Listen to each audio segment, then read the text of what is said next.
से नंबर 1 तो अच्छा किंतु आम समस्त भी नंबर 1 कार्यकलाप जो चिंताधारा एवं ओडिशा को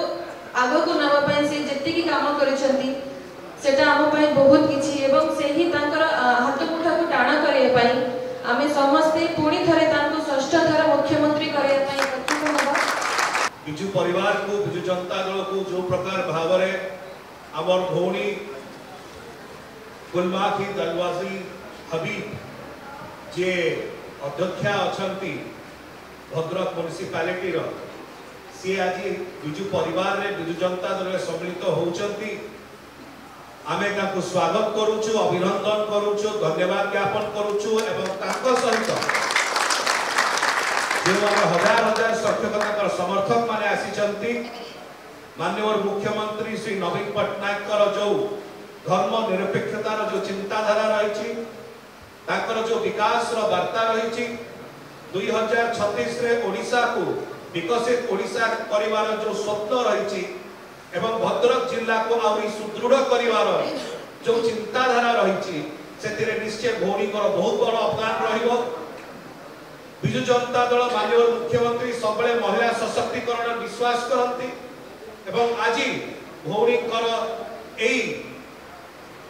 जो प्रकार भाव में से बिजु बाबू नवीन बाबू चिंताधारा अनुप्राणित होगी बिजु जनता दल में सम्मिलित होती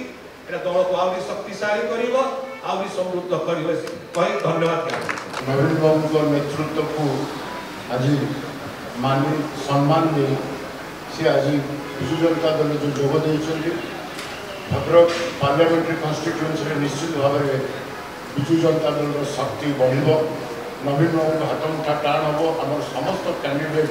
एमएलए कैंडिडेट एवं एमपी कैंडिडेट हाथ मुठा से टाण करेंगे जेहेतु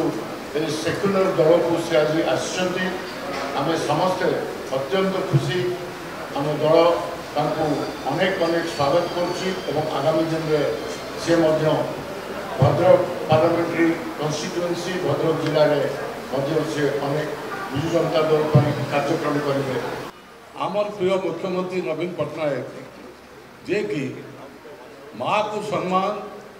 महिला सशक्तिकरण महिला मान को स्वावलंबी करने महिला को क्षमता हस्तांतर करने जो कार्यक्रम नहीं एवं विशेषकर बिजु जनता दल एक धर्मनिरपेक्ष दल सहित